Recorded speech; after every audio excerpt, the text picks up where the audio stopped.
जय हिंद दोस्तों, स्वागत है आपका प्रतियोगी क्लासेस में। दोस्तों, आज हम लोग हिंदी में किसी टॉपिक के बारे में बात नहीं करेंगे, बल्कि हम लोग उस महत्वपूर्ण पहलू की बात करेंगे जहां से उसके एक एरिया की बात करेंगे कि उसका क्षेत्र कितना विस्तृत है। वहां से कहाँ से क्वेश्चन पूछे जाते हैं, उसका क्षेत्र कहाँ तक विस्तृत है, उसमें क्या क्या चीजें आएंगी। तो आज हम लोग बात करने वाले हैं शब्द के बारे में। तो जैसे कि हमने क्या देखा था कि वर्ण सबसे, अगर भाषा की सबसे छोटी इकाई बोला जाए तो वह क्या होती है, वर्ण होती है। वर्ण से छोटा कुछ हो ही नहीं सकता। वर्ण ऐसा होता है जिसके कोई टुकड़े ना किए जा सके, उसे बोलते हैं हम लोग वर्ण। वर्ण का समूह जिसका कुछ अर्थ हो, वर्णों का समूह जिसका कुछ अर्थ हो, उसे हमने क्या कहा, शब्द कहा। क्या? वर्णों का समूह जिसका कुछ अर्थ हो उसे हमने कहा शब्द। और शब्दों का सार्थक समूह जिसमें हम किसी विचार को प्रकट करें, किसी भाव को प्रकट करें, हमने उसे क्या कहा, उसे हमने कहा वाक्य। अगर जब हम वर्ण की बात करेंगे तो जब हम वर्णों के बारे में बात करेंगे तो वह वर्णमाला है ना। जब आप वर्णों के बारे में बात करेंगे तो वह वर्णमाला हो जाता है, संधि हो जाता है, जहाँ पे वर्णों के बारे में बात होती है, जहाँ से क्वेश्चन पूछ जाते हैं। तो वर्णों के बारे में तो हम पढ़ चुके हैं। अब शब्दों के बारे में देखेंगे, शब्दों से कहाँ कहाँ से क्वेश्चन पूछे जाते हैं, शब्द का क्षेत्र विस्तृत कितना है। तो शब्द का क्षेत्र अगर बोला जाए तो हिंदी में सबसे ज्यादा विस्तृत क्षेत्र है शब्द का। यहाँ पे अगर मान लीजिए 40 प्रश्न हिंदी के आते हैं किसी पेपर में, तो आपको 25 से 27 प्रश्न, हो सकता है 30 प्रश्न भी आपको इसी टॉपिक से देखने को मिले। कौन से टॉपिक से? शब्द से। अब यह शब्द इतना छोटा सा वर्णों का समूह ही तो है, लेकिन कैसा, सोचिए, वर्णों का समूह ही है शब्द, लेकिन इस टॉपिक से इतना इंपॉर्टेंट क्यों है भाई ये, कि यहाँ से 30 क्वेश्चन देखने को मिल सकते हैं। 40 में 30 क्वेश्चन, लगभग आपको 80% क्वेश्चन तो यहीं से देखने को मिल जा रहे हैं। तो यह जो आपका टॉपिक है, यह बहुत बड़ा टॉपिक है, बड़ा टॉपिक भी है और काफ़ी सरल टॉपिक भी है और बहुत इम्पोर्टेंट टॉपिक भी है। तो आज हम लोग इसके क्षेत्राधिकार की बात करेंगे। इसका क्षेत्र कहाँ तक है, इसके क्षेत्र में क्या क्या चीज़ें आती हैं, शब्दों में कहाँ से क्वेश्चन पूछते हैं, क्या चीज़ें शब्दों में शामिल हैं। तो चलिए देखते हैं अगले स्लाइड में। ये जो वर्णों का समूह होता है, क्या वर्णों का समूह जो शब्द होता है, इसके भेद कुल कितने हैं। तो इसके शब्दों को कितने प्रकार में डिवाइड किया गया है, बांटा गया है, वह 4 भाग में डिवाइड किया गया है इसे। कौन कौन से? पहला है उत्पत्ति के आधार पर। देखिए यहाँ पे जो मैं यहाँ पे क्या एक चार्ट बना रहा हूँ, उस चार्ट को आपको बहुत ध्यान देना है। क्या? उत्पत्ति के आधार पर शब्द, उत्पत्ति के आधार पर। दूसरा है व्युत्पत्ति के आधार पर। क्या? व्युत्पत्ति के आधार पर। तीसरा है अर्थ के आधार पर। और चौथा है रूप परिवर्तन के आधार पर। क्या? रूप परिवर्तन के आधार पर। तो व्युत्पत्ति के आधार पर पहला, दूसरा है व्युत्पत्ति के आधार पर शब्द कितने प्रकार के होते हैं, अर्थ के आधार पर शब्द कितने प्रकार के होते हैं, और रूप परिवर्तन के आधार पर शब्द कितने प्रकार के होते हैं। शब्दों को 4 भाग में डिवाइड किया गया। उत्पत्ति के आधार पर डिवाइड किया गया पहले, फिर व्युत्पत्ति के आधार पर, और अर्थ के आधार पर भी शब्द होते हैं, और रूप परिवर्तन के आधार पर भी शब्द होते हैं। अब उत्पत्ति के आधार पर शब्दों को कितने भागों में डिवाइड किया गया, किसके आधार पर? उत्पत्ति के आधार पर शब्दों को कुल कितने भागों में बांटा गया। तो वह बांटा गया है 5 भागों में। कितने? 5 भागों में। कौन कौन से? पहला तत्सम, दूसरा है तद्भव, तीसरा है देशज। ये उत्पत्ति के आधार पर, और उत्पत्ति का मतलब क्या होता है? उत्पत्ति का मतलब होता है जिन शब्दों की उत्पत्ति, जिन शब्दों का उत्पत्ति स्वयं हो, मतलब जिन जो शब्द स्वयं से बन गए हो उनको बोलते हैं उत्पत्ति। और व्युत्पत्ति का मतलब होता है जो ये उत्पत्ति हुई है, जिन शब्दों की उत्पत्ति हो चुकी है, इन्हीं शब्दों का क्या रूप, परिवर्तित रूप, इन्हीं शब्दों का जो जिनकी उत्पत्ति हो चुकी है, इन्हीं का परिवर्तित रूप व्युत्पत्ति में कहलाया, व्युत्पत्ति के आधार पर, है ना। तो वह व्युत्पत्ति कहलाया। क्या? उत्पत्ति के आधार पर जो शब्द बने उन्हीं से परिवर्तन, उन्हीं में परिवर्तन हुआ, और व्युत्पत्ति वहीं से उन शब्दों की व्युत्पत्ति हुई, उन्हीं का बिगड़ा हुआ रूप व्युत्पत्ति कहलाया। तो क्या इसमें कितने भेद हैं? 5 भेद हैं। 5 भेद में कौन कौन से? तत्सम, तद्भव, देशज, विदेशज, विदेशज, विदेशज, और 5वां है संकर। 5वां संकर। अगर उत्पत्ति के आधार पर कुल कितने भेद पूछा जाए शब्दों के, तो वह है 5। अब व्युत्पत्ति के आधार पर, क्या? व्युत्पत्ति के आधार पर, या व्युत्पत्ति, या फिर इसे बोलते हैं रचना। तो रचना के आधार पर शब्दों के भेद कुल कितने हैं? तो 3 भेद हैं। कितने? 3 भेद। कौन कौन से? वह है पहला रूढ़ शब्द। क्या? रूढ़ शब्द, रूढ़ शब्द। दूसरा यौगिक शब्द, यौगिक।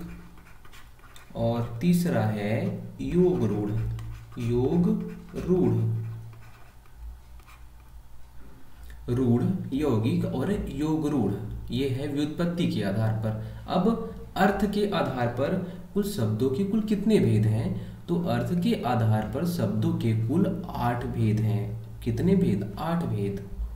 अब ये कौन कौन से 8 भेद हो जाएंगे? 8 भेद। तो चलिए पहले लिखते हैं हम लोग 8 भेद। पहला हो जाएगा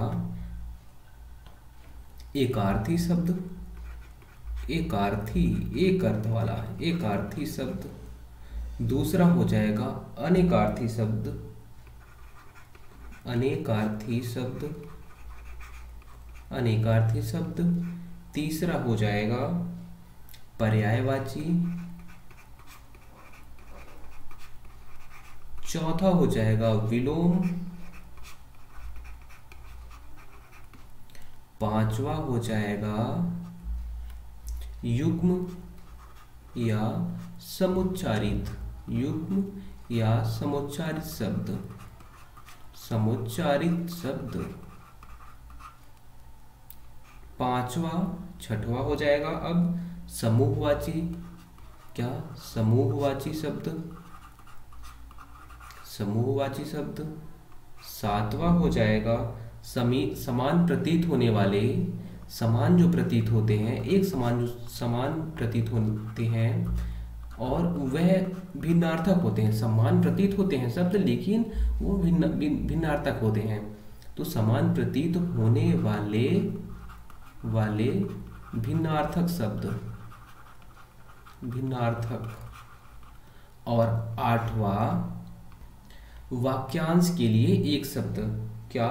वाक्यांश, वाक्यांश, वाक्यांश के लिए एक शब्द, एक शब्द या शब्द समूह जो रहता है, शब्द समूह के बारे में एक शब्द जो रहता है उसके बारे में बात। जैसे एक पूरा शब्द, वो एक वाक्य दे रहेगा, उसके लिए हम लोग एक शब्द प्रयोग करेंगे, उसकी बात हो रही है।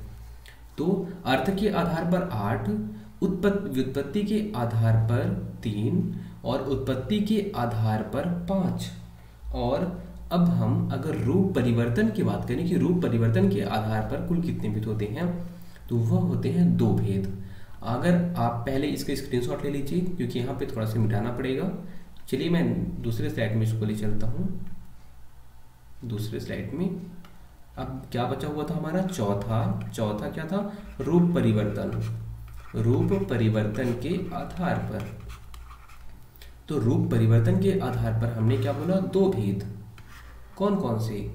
एक है विकारी, एक होते हैं विकारी शब्द, और दूसरा होता है अविकारी शब्द।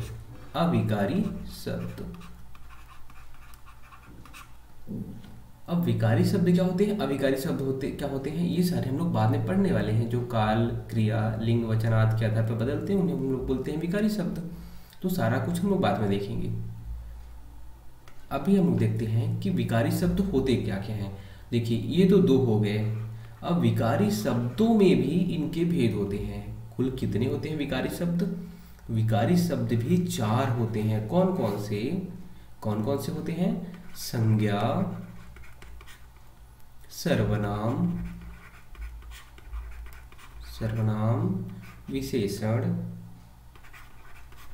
विशेषण और क्रिया।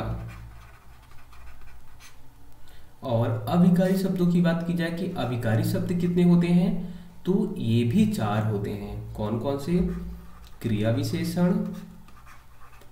विशेषण, दूसरा है संबंध बोधक अव्यय, और तीसरा है समुच्चय बोधक अव्यय, और चौथा है विस्मयादि बोधक अव्यय, है ना। और कभी कभी जो अविकारी शब्द हैं इसी में निपात को भी रख लिया जाता है। क्या? निपात। तो निपात भी इसी अविकारी शब्द जैसा ही होता है, तो इसे भी अविकारी शब्द मान लिया जाता है। तो कहीं कहीं पे इसके भेद 4 दिखते हैं, कहीं कहीं पे इसके भेद 5 दिखते हैं। तो हम लोग क्या पढ़े आज हमने देखा वर्णों का। आज हम लोग ज़्यादा बात नहीं करेंगे, बस केवल इसी की बात करेंगे। फिर हम लोग एक एक टॉपिक उठाएंगे, जैसे तत्सम, तद्भव, फिर देशज, विदेशज, कहाँ से क्वेश्चन पूछते हैं। देशज शब्द कौन से हैं, विदेशज शब्द कौन से हैं, रूढ़ शब्द कौन से हैं, यौगिक किसे बोलते हैं, योग रूढ़ किसे कहते हैं, अनेकार्थी शब्द, पर्यायवाची शब्द, विलोम शब्द, सारी चीज़ देखने वाले हम लोग। सारे टॉपिक, जितने भी टॉपिक आपको दिख रहे हैं यहाँ पे, जितने भी टॉपिक दिख रहे हैं, सारे टॉपिक कवर किए जाएंगे। क्योंकि हमें 40 में अगर 30 क्वेश्चन इन्हीं टॉपिक से मिल रहा है तो क्या दिक्कत है यार। 40 में 30 क्वेश्चन जब यहीं से मिल रहा है तो हम लोग क्यों ना सबसे पहले इसी को कवर करें और डीप में कवर करें। तो क्या हमने क्या कहा, वर्ण जो सबसे छोटी इकाई भाषा की जिसके और टुकड़े नहीं किए जा सकते, उसे हमने कहा वर्ण। और वर्णों के समूह कहा शब्द, और शब्दों के समूह कहा वाक्य, जिसका कुछ भावार्थ होता है। फिर ये इसमें वर्णमाला, संधि आदि चीज़ों के बारे में बात की। वर्ण से बनते हैं वर्णमाला, संधि आदि, जहाँ पे वर्ण का उपयोग किया जाएगा। अब शब्दों की बात की जाए तो शब्दों में क्या, उत्पत्ति के आधार पर, व्युत्पत्ति के आधार पर, अर्थ के आधार पर और रूप परिवर्तन के आधार पर 4 प्रकार इसके शब्द के होते हैं, इनको बांटने का।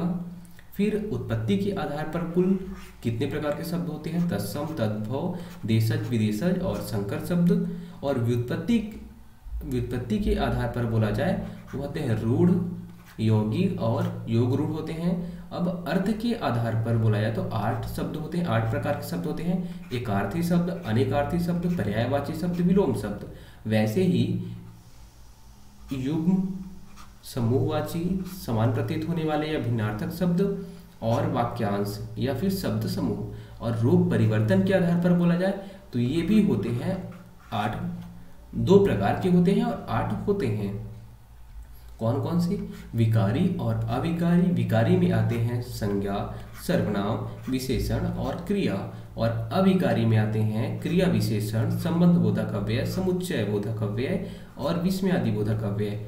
और इसके साथ में कभी कभी अविकारी शब्दों में निपात को भी ले लिया जाता है। तो निपात को भी अगर बोला जाए तो हमारे पास 5 अविकारी शब्द हो जाएंगे और विकारी 4। तो आज हम लोग केवल इतना ही बात करेंगे कि शब्दों के भेद, शब्दों को कितने भागों में डिवाइड किया गया है, कौन सा शब्द किस प्रकार में आता है। अब हम लोग ये जैसे संज्ञा टॉपिक है तो संज्ञा टॉपिक को एक बार पूरा संज्ञा को अच्छे से पढ़ेंगे, कुछ टॉपिक को कवर करेंगे। फिर सर्वनाम है तो सर्वनाम को कवर करेंगे, फिर विशेषण है तो विशेषण को कवर करेंगे। ऐसे करके जितने भी टॉपिक आपको दिख रहे हैं सारे टॉपिक को कवर किया जाएगा।